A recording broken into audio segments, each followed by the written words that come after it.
الرحمن الرحیم. دیکھیے آب حیات حضرت مولانا قاسم نانوتوی صاحب کی مشہور کتاب ہے آب حیات. اب پڑھو آپ. میں ادھر سے بتاتا ہوں تاکہ آپ لوگ بھی پڑھ سکتے ہیں. لاکھ عکس آفتاب اور کروڑوں دھوپیں بھی ایک آفتاب کے مساوی نہیں ہو سکتی. یہ قل انما انا بشر مثلکم کا مطلب سمجھا رہا ہے. دیکھیے آپ، لاکھ عکس آفتاب کروڑوں دھوپیں بھی ایک آفتاب کے مساوی نہیں ہو سکتی. چہ جائے کہ دو چار اس لیے کہ عکس آفتاب اور دھوپ کا حدوث و بقا دونوں بواسطہ آفتاب ہیں. عکس آفتاب اور دھوپ دونوں حدوث و بقا وجود میں یہ دیکھو آپ پورے پڑھا. الغرض آفتاب و عکس آفتاب علی ھذا الخیال، آفتاب و دھوپ میں تجانس ذاتی اور اتحاد حقیقی نہیں بلکہ تفاوت زمین آسمان ہے. اگرچہ صورت میں یا رنگ میں قلیل و کثیر مشابہت کہو، پھر بھی امید مساوات اور فکر برابری ایک خیال باطل ہے. فکر برابری دیکھو، امید مساوات اور فکر برابری ایک خیال باطل ہے. ایسے ہی روح رسول اللہ صلی اللہ علیہ وسلم اور ارواح امت میں تجانس ذاتی و اتحاد حقیقت اور اشتراک نوعی نہیں، فرق زمین و آسمان ہے. اگرچہ شکل و صورت اور احکام جسمانی مثل خورد و نوش وغیرہ مماثل کہا جائے اور یوں کہا جائے قل انما انا بشر مثلکم، پھر امید مساوات مابین سرور کائنات صلی اللہ علیہ وسلم و مابین مومنین مومنات من جملہ اوغاث احلام اور خیالات واہیات ہے. اب خیال فرمائیے کہ پھر رسول اللہ صلی اللہ علیہ وسلم کے لیے تحدید اربع ہو تو کیوں کر ہو تعیین عدد اربع فقط بلحاظ مساوات تھی. یہاں کسی طرح اور کسی عدد سے مساوات مقصود ہی نہیں. وہ جب بار آئے، یہ دیکھو پوری آپ پڑھیے، آپ کتنی زبردست طریقے سے تشریح کی ہے. قل انما انا بشر مثلکم ہے. یہ دیکھو آگے پڑھ دوں. ما ملکت ایمانہم کا حکم تھا تو عدم وجوب مہر. یہ دیکھو پورا پڑھیے. اب یہ دیکھو آپ، علی ھذا القیاس، مالک کو اپنے اسباب و اشیاء مملوکہ میں جیسے لباس مرکب وغیرہ میں اختیار ہوتا ہے، جس کو چاہے استعمال کرے، جس کو جی نہ چاہے استعمال نہ کرے اور کام میں نہ لائے. اس کے ذمے یہ ضروری نہیں کہ سب کو برابر استعمال کرے اور جس قدر ایک سے کام لے اسی قدر دوسرے سے کام لے. پھر جب مملکت ایمانہم مملوک و خادم ہوئے تو مالک کو اختیار ہوگا کہ جس کو چاہے اپنی خدمت میں بلائے اور جب چاہے اور جس کو جی نہ چاہے جب جی نہ چاہے نہ بلائے. بہت گہری قل انما انا بشر مثلکم شاید کی تفسیر اور تشریح بیان کر رہا ہے. کس انداز میں بیان کر رہا ہے دیکھیے آپ. یہ دیکھو آپ رسول اللہ صلی اللہ علیہ وسلم کی مالکیت سمجھے. دیکھیں مالکیت سمجھے. چونکہ اول تو رسول اللہ صلی اللہ علیہ وسلم محققین کے نزدیک وسیلہ تمام فیوز اور واسطہ فی العروج تمام عالم کے لیے ہیں. لوگ کہتے ہیں دیوبند والے وسیلہ نہیں مانتے. دیکھو حضرت نے کتنی زبردست تشریح کرنا ہے. وہ وسیلے کا مطلب یہ مانتے ہیں کہ اللہ کے رسول صلی اللہ علیہ وسلم صدقہ طفیل میں دعا کی جائے یا اولیاء کرام کے نیک اعمال کے وسیلے سے دعا کی جائے. یہ وسیلے کا مطلب مانتے ہیں. اور آپ لوگ دوسرے لوگ یہ مانتے ہیں کہ ڈائریکٹ مدد مانگو، جیسے کسی ولی کے مزار پہ جاؤ، جیسے کوئی بھی ولی کے مزار پہ تو ڈائریکٹ کہو کہ ہمیں آپ 2 لڑکے دے دو اور ہماری کھیتی میں برکت دے دو. یہ وسیلے کا مطلب نہیں ہے. وسیلے کا مطلب یہی ہے کہ اللہ ہی سے دعا کی جائے اور نیک اعمال کا وسیلہ لگا کر کسی بزرگ کا یا اولیاء کرام کا، اور آخر میں اللہ کے رسول صلی اللہ علیہ وسلم کے صدقے طفیل میں کہہ کر کے دعا ختم کی جائے۔ یہی طریقہ 1400 سال سے چلا آ رہا ہے۔ اب وسیلے کا مطلب لوگوں نے ایسا بتا دیا ہے کہ لوگ باغ چکر میں پڑ گئے، جیسے کہ وہ کیا کہتے ہیں قرآن میں لے احب لک غلاما زکیہ، حضرت جبریل السلام نے آ کر حضرت مریم علیہ السلام سے کہا لے احب لک غلاما زکیہ، میں تم کو دیتا ہوں ایک پاکیزہ بیٹا غلام زکی۔ تو اس کا مطلب یہ نہیں کہ حضرت جبریل السلام نے دیا، حضرت جبریل السلام اللہ کی طرف سے قاصد ہیں، اللہ کی طرف سے قاصد ہیں، اللہ کا حکم لے کر کے آئے لے احب لک غلاما زکیہ۔ تو اگر یہی بات جیسے لوگ دلیل بناتے ہیں قرآن کی آیت کو لے کر لے احب لک غلاما زکیہ، تو پھر وہ دنیا میں رہ کر کے حضرت جبریل السلام سے ہی مدد مانگے اسی طرح سے کہ یا حضرت جبریل السلام ہمیں ایک لڑکا عطا فرما دو، ہمیں ایک لڑکی عطا فرما دو، ہم نے تو آج تک نہیں سنا اس طرح سے کسی کو دعا مانگتے ہوئے، لیکن دلیل بناتے ہوئے ضرور سنا ہے ہم نے۔ جو جب دلیل بتا رہے ہو تو پھر مانگو بھی تو نا، یا جبریل علیہ السلام ہم یہ بھی تو کہو یا جبریل السلام ہم کو لڑکا عطا فرما دیجیے کہ آپ نے حضرت مریم علیہ السلام کو لڑکا عطا فرمایا، تم یہی تو کہو گے کہ اللہ کے حکم سے آپ نے یہ ان کو حضرت مریم علیہ السلام کو یہ بشارت سنائی تھی۔ اللہ کے قاصد کی شکل میں حضرت جبریل السلام تھے، حکم اللہ کا تھا، حضرت جبریل السلام پہنچانے آئے تھے۔ لے احب لک غلاما زکیہ، اس کا مطلب یہ ہوگا۔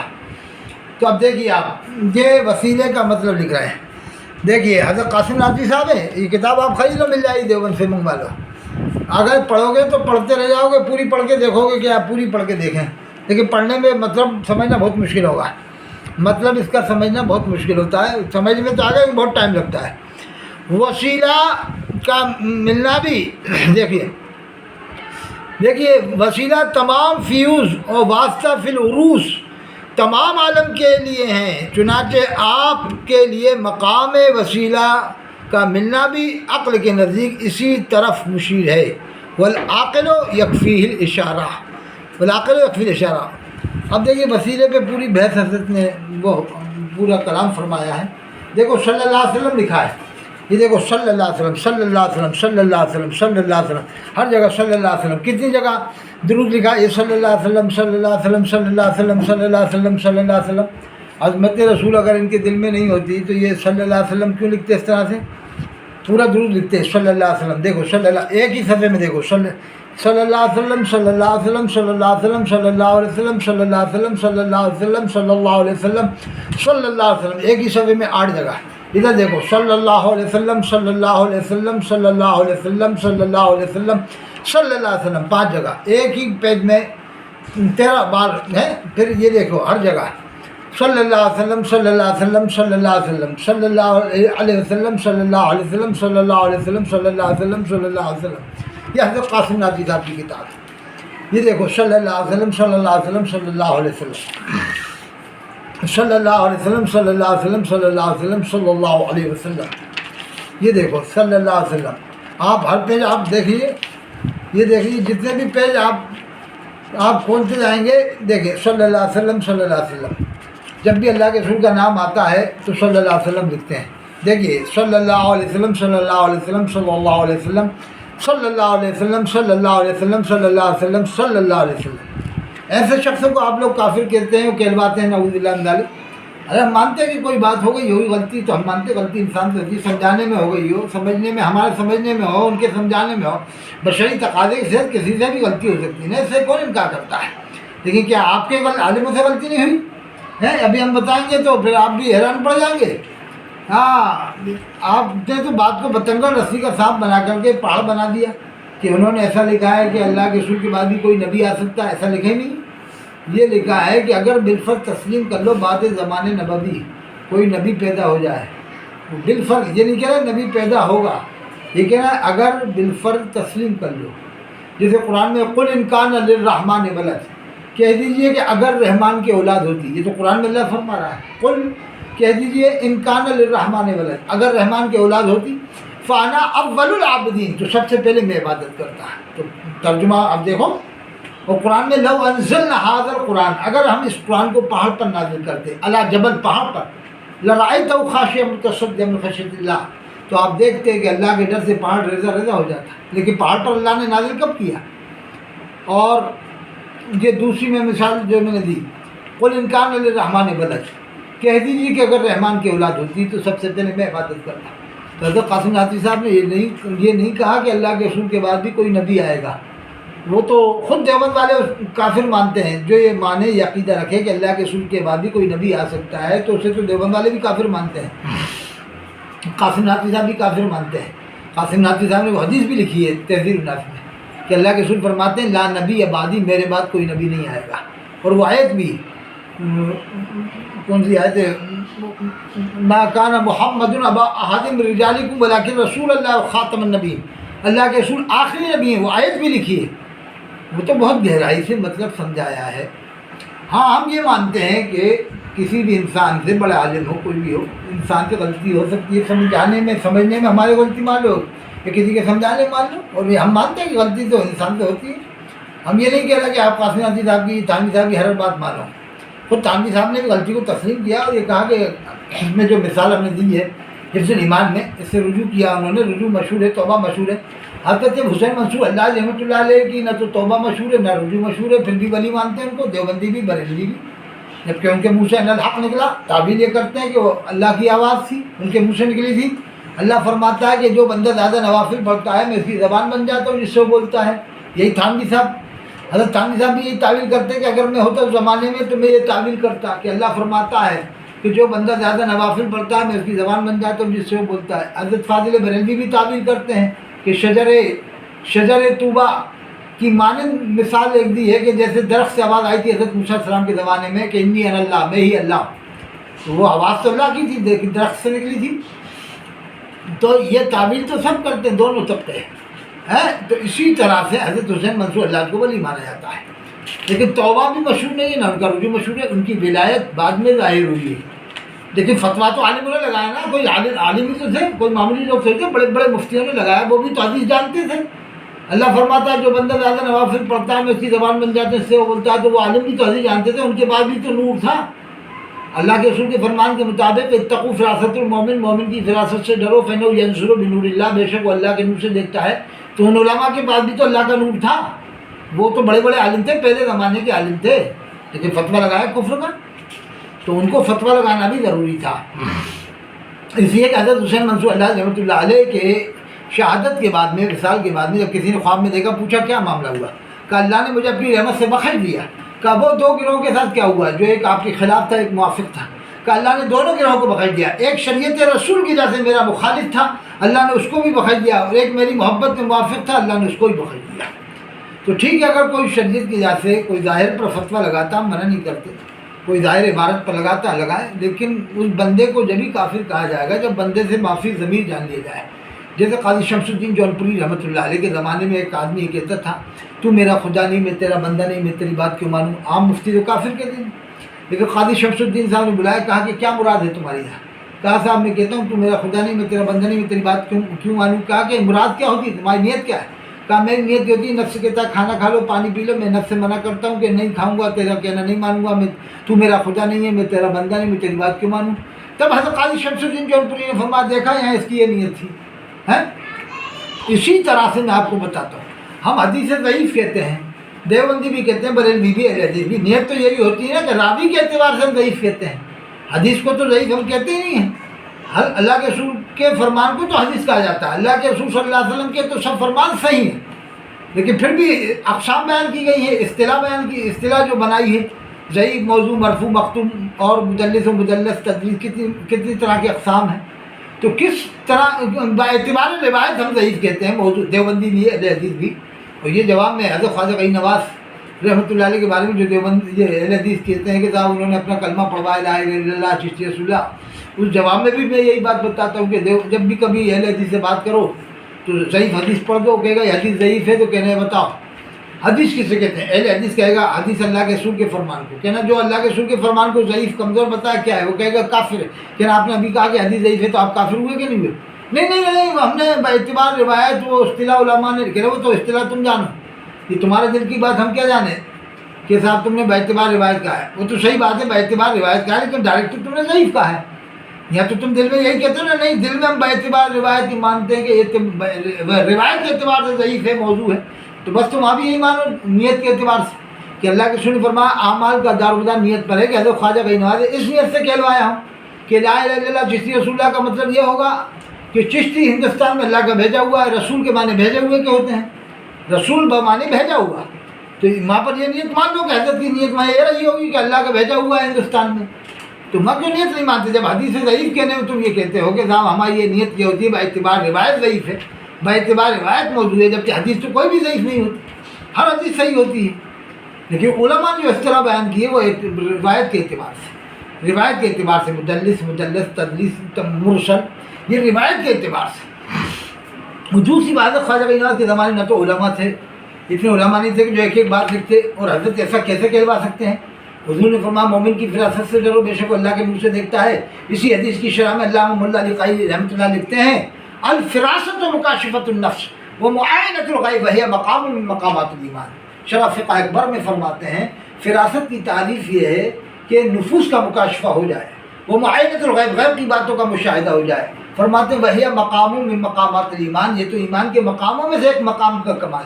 جب عام مومنین کو یہ شرف حاصل ہے کہ وہ نفوس کا مکاشفہ اور غیب کی کچھ باتوں کا مشاہدہ کر سکتے ہیں اللہ کے حکم سے، تو پھر وہ تو اولیاء کرام کے سردار ہیں، غریب نواز تو قطبوں کے سردار ہیں. ان کے پاس کتنا اللہ کا نور ہوگا، کتنی فراست ایمانی ہوگی. ان کی فراست ایمانی تک کون پہنچ سکتا ہے؟ کیوں پوچھیں گے، کیوں ایسا کہلوائیں گے کہ کہو لا الہ الا اللہ شفیع رسول اللہ آزمانے کے لیے؟ آزمائیں گے کیوں؟ جب وہ مسلمان ہیں تو کیوں آزمائیں گے؟ اور حضرت اسلام پھیلانے آئے تھے، آزمائیں گے کیوں؟ ان لوگوں کو جو مرید ہونے بھی آئے کیوں آزمائیں گے؟ اور وہ تو جو آپ کے ہاتھ پر ایمان ہے مریدی ہو گیا. تو دیکھیے بعض والے الحاق کر دیں یا آپ کی طرف منسوخ کر دیں تو اس کے ذمہ دار حضرت خواجہ غنی نواز میری نہیں ہے، جنہوں نے لکھا ہے وہ ذمہ دار ہیں، وہ جواب دیں گے. اب جواب دیتے ہیں اہل حدیث مانتے نہیں، جیسے تھانوی صاحب نے بھی اس بات کو لکھا ہے، تسلیم کیا، حضرت فاضل بریلوی نے بھی تسلیم کیا ہے. اب اتنے بڑے بڑے عالموں نے تسلیم کیا تو اس کو جھٹلانا بھی ممکن نہیں ہے، جھٹلانا بھی مشکل ہے. اہل حدیث یہی تو کہتا ہے کہ دیکھو تمہارے بڑے بڑے عالموں نے لکھا ہے. لیکن میں اس لیے رد کرتا ہوں کہ حضرت خواجہ غنی نواز اسلام پھیلانے آئے، آپ کیوں آزمائیں گے کہ ایسے کہو لا الہ الا اللہ چشتی رسول اللہ؟ اگر ایسا ہی ہوتا تو اجمیر شریف کے ایک ایک دکان پہ آج لکھا ہوتا لا الہ الا اللہ چشتی رسول اللہ لکھا ہوتا. ہم اہل حدیث سے یہ بھی کہتے ہیں کہ آزاد پورے ہندوستان میں کہیں بھی بتا دیں، اجمیر شریف میں نہیں، کسی بھی دکان میں جو خواجہ غنی نواز کو مانتا ہو، کہیں گھر میں دکان میں کہیں لکھا ہو لا الہ الا اللہ چشتی رسول اللہ. تو پھر اہل حدیث یہ بھی تو ضعیف حدیث مانتا ہے. یہ کیوں ماننا ضعیف حدیث؟ یہ کیوں ماننا موضوع حدیث؟ یہ کیوں ماننا مرفوع حدیث؟ یہ کیوں ماننا مقطوع حدیث؟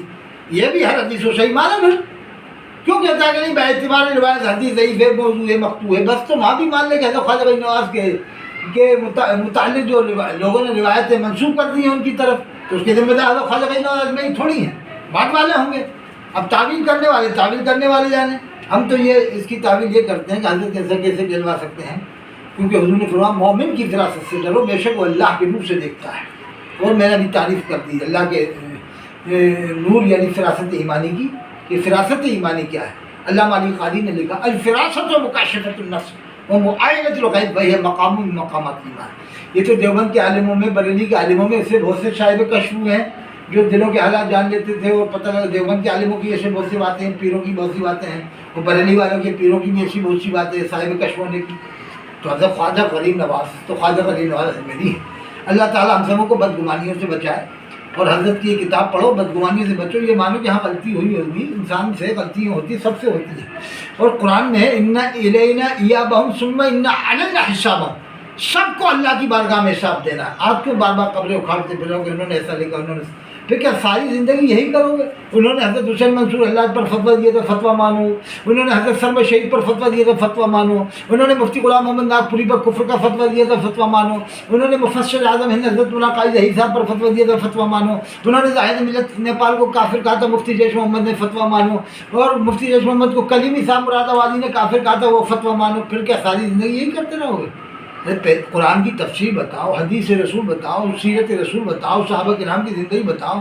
ایسی باتیں کیوں بتا رہا ہو جس سے دماغ قوم کا الجھ جائے؟ تو پھر وہ نہ ادھر کے رہیں نہ ادھر کے رہیں، نہ ادھر کے رہیں نہ ادھر کے رہیں. پھر وہ تم دیوبند والوں کی بتاؤ گے، دیوبند والی تمہاری ٹانگ کھینچیں گے، تم دیوبند والوں کی ٹانگ کھینچو گے، اہل حدیث تمہاری ٹانگ کھینچیں گے. سب ایک دوسرے کو پٹکتے رہو.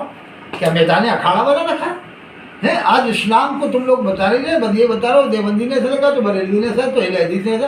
ارے ہم سب کہتے ہیں جس سے جو لکھا ہو ان باتوں کو آپ رکھ دو، طاق میں رکھ دو، اور بتانے کی ضرورت نہیں ہے. قوم کو سیرت رسول بتاؤ، صحابہ کرام کی عظمت بتاؤ، اہل بیت کی فضیلت بتاؤ، قرآن کی تفسیر بتاؤ، ترجمے بتاؤ، نماز کی عظمت بتاؤ. آج 5% نمازی ہیں، یہی وجہ ہے کہ آج 10% نمازی ہیں کہ قوم کو ڈرایا نہیں گیا. پیرانے پیر شیخ عبد القادر جیلانی تو اتنا ڈراتے تھے، کیا کتابوں میں لکھا ہے، آپ کی ہر تقریر میں کئی جنات اور انسان مر جاتے تھے، اتنا اللہ سے ڈراتے تھے. آج تقریروں میں کامیڈیاں ہو رہی ہیں، ہنسی مذاق ہو رہا ہے. 40,000 کی تقریر کرنے والا کیا تقریر کرے گا؟ 30,000 کی تقریر کرنے والا کیا تقریر کرے گا؟ کیا اثر آئے اس کی تقریر میں؟ ٹخنوں سے نیچے پاجامہ پہن رہا ہے اور جو ہے کہ 40,000 روپیہ لے کے آ رہا ہے اپنے فلیٹ پہ، پلین پہ فخر کر رہا ہے. ہم تو پلین والے عالم ہیں، پلین والے مقرر ہیں. ہاں یہ سب قیامت میں حساب دینا پڑے گا، پلین سے گھومنے کا بھی ایک ایک چیز کا حساب ہوگا. قرآن میں ہے فَمَن يَعْمَلْ مِثْقَالَ ذَرَّةٍ خَيْرًا يَرَهُ، جس نے ایک ذرے کے برابر اچھا کیا ہوا دیکھے گا. وَمَن يَعْمَلْ مِثْقَالَ ذَرَّةٍ شَرًّا يَرَهُ، جس نے ایک ذرے کے برابر برا کام کیا ہوا وہ بھی دیکھے گا. یہ پلین والے مقرر بھی حساب دیں گے، بیل گاڑی والے مقرر الگ ہیں، بس والے الگ ہیں، ٹرین والے الگ ہیں، پلین والے الگ ہیں، سب اے سی والے الگ ہیں، 3rd AC والے الگ ہیں، 1st AC والے الگ ہیں. ہم تو صاحب 1st AC والے ہیں، ہم تو صاحب پلین والے ہیں. ہاں پلین والے ہیں. یہ جتنے پلین والے چلے نا، فخر 30,000 والے ہیں، تو 40 والے ہیں. حضرت مفتی اعظم ہند سے ایک بات سنا ہے، کہا کہ راجکوٹ سے بمبئی کا سفر تھا پلین سے کرنے کے لیے، منع کر دیا. کہا نہیں میرے پاس ابھی وقت ہے، میں قوم کا پیسہ برباد نہیں کروں گا، میں ٹرین سے جاؤں گا. راجکوٹ سے بمبئی کا ٹرین سے گئے. کوئی نے کہا وہ پلین سے چلے، منع کر دیا، نہیں قوم کا پیسہ میں برباد نہیں کروں گا. اندور کی بات ہے، سنا ہے کہ وہ ریزرویشن والے ڈبے میں بٹھا رہے تھے جنرل سے، اس زمانے بھیڑ بھی نہیں ہوتی تھی، تو آپ نے دیکھا گدا لگا ہوا ہے. کہا اس میں کچھ چینجنگ ڈبے معلوم ہوتی ہے. کہا کہ ہاں سر کوئی بات کہنے نہیں، اس کا پیسہ بھی کچھ دینا پڑے گا وہ زیادہ. کہا کہ ہاں کہ تھوڑا بہت چارج زیادہ بتا میرا سامان، میں فضول خرچی برداشت نہیں کروں گا. چلو اتارو سامان، اتارو یہاں سے، اسی ڈبے میں لے چلو جس میں سے آئے تھے، یعنی جنرل. تو یہ بعمل عالموں کے معاملات ہیں. آج کل کہاں ایسے بعمل عالم ہے، جبھی تو اثر نہیں ہو رہا قوم پہ. 10% نمازی ہے، وہی جمعہ پڑھ رہے ہیں، چاہے دیوبندی ہو، دیوبند والوں میں بھی وہی جمعہ پڑھ رہے ہیں. 10% ان میں تھوڑے زیادہ ہیں بس، لیکن جمعہ ان میں بھی وہی جمعہ ہو. بریلویوں میں وہی جمعہ ہو رہا ہے، 10% ہی لوگ پڑھ رہے ہیں 5 ٹائم کی نماز. یہ فکر کرو کہ جیسے جمعہ لوگ پڑھتے ہیں 5 ٹائم کی نماز پڑھیں. جب قوم میں انقلاب آئے گا، سیرت رسول بتاؤ، اللہ سے ڈراؤ. جب قوم میں انقلاب آئے گا، حلال روزی کی عظمت بتاؤ. آج حلال روزی کی عظمت بھی نہیں بتا رہے. جب 30,000 تقریر کا لے گا وہ کرے تو حلال روزی کی عظمت کیا بتائے گا؟ پیرانے پیر کے والد حضرت شیخ عبد القادر جیلانی رحمۃ اللہ علیہ نے تو ایک سیب کی خاطر کتنا بڑا سفر فرمایا تھا، جبکہ سیب کھانا حرام نہیں تھا، ناجائز نہیں تھا، لیکن ایک فکر تھی، اللہ کا خوف تھا. تو جبھی تو اتنے بڑے ولی حضرت شیخ عبد القادر جیلانی جیسے ولی پیدا ہوئے. آج فخر ہم تو 30,000 لیتے ہیں، ہم تو 40 لیتے ہیں، ہم تو پلین سے چلتے ہیں. چلو وہی پلین سے، جب مرو گے، جب قیامت قبر میں الگ حساب دینا پڑے گا، قیامت میں الگ حساب دینا پڑے گا. قرآن میں فَمَن يَعْمَلْ مِثْقَالَ ذَرَّةٍ خَيْرًا يَرَهُ وَمَن يَعْمَلْ مِثْقَالَ ذَرَّةٍ شَرًّا يَرَهُ. اللہ فرماتا ہے أَيَحْسَبُ الْإِنسَانُ أَن يُتْرَكَ سُدًى، کہ انسان یہ گمان کرتا ہے کہ اس کو ایسے ہی چھوڑ دیا جائے گا بغیر حساب کتاب.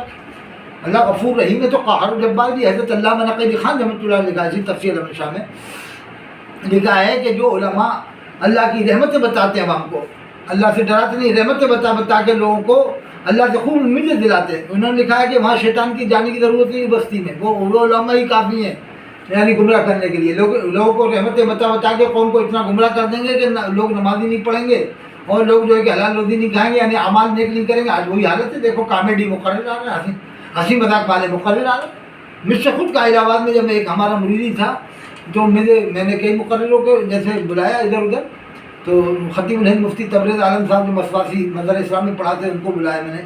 تو ایک بار میرا مرید کہہ رہا کہ حضرت ایک ہنسانے والا مقرر بھی لانا. ہنسانے والا، میں نے کہا کہ کیا جوکر کو لیا؟ مجھ سے کہا کہ ایک ہنسانے والا مقرر لانا. آج قوم کا مزاج لوگوں نے ہنسانے والا بنا دیا ہے. تو مجھ سے کہا کہ صاحب ایک ہنسانے والا مقرر بھی لانا. تو میں نے کہا کیا جوکر کو لیا؟ ارے حضرت مولانا قمر الزمان صاحب وہ کانپور وہ جو ہیں اعظم گڑھ والے، انہوں نے کانپور میں کہا تھا آج سے 25-30 سال پہلے کہا تھا، ابھی کی بات نہیں، 25-30 سال پہلے. ایک ہنسانے والا مقرر تھا جو مشہور ہے انڈیا میں، اب نام نہیں بتا رہا اس کا. ہنسانے والا بہت ہے، بات میں ہنساتا، ذرا سی ادھر سے ادھر شروع کی اور ہنسانا شروع کیا ادھر سے ادھر ادھر سے ادھر. تو ان کی تقریر پر یہ کہا تھا، کانپور میں سنا تھا. ایک صاحب نے بتایا عالم مولوی صاحب نے، ان کی شاگرد سے غالباً یا ان کی مدرسے پڑھے تھے رونائی میں جو مدرسہ چلتا ہے. کہا کہ حضرت نے کہا تھا جب وہ تقریر کر دیا، بعد میں اپنی تقریر ہوئی، کہا کہ ایسے ہنسانے والے مقرروں پر میں تھوکتا ہوں کہ آج کے دور میں قوم کو ہنسا رہا ہے. ارے آج کے دور میں تو قوم کو رلانا چاہیے، اور یہ مقرر ہنسا کے جا رہا ہے، یعنی زیادہ ہنسنے سے دل مر جاتا ہے. اللہ نے منع فرمایا، اللہ نے فرمایا کہ کم ہنسو، رو زیادہ، ہنسو کم، رو زیادہ۔ آج کون سی ایسی تقریر ہو رہی ہے کہ لوگ رو رہے ہیں یا نمازی بن رہے ہیں؟ اشردار تقریریں کرو، اللہ تعالیٰ ہم سب کو عمل کی توفیق عطا فرما۔ وآخر دعوانا الحمدللہ رب العالمین۔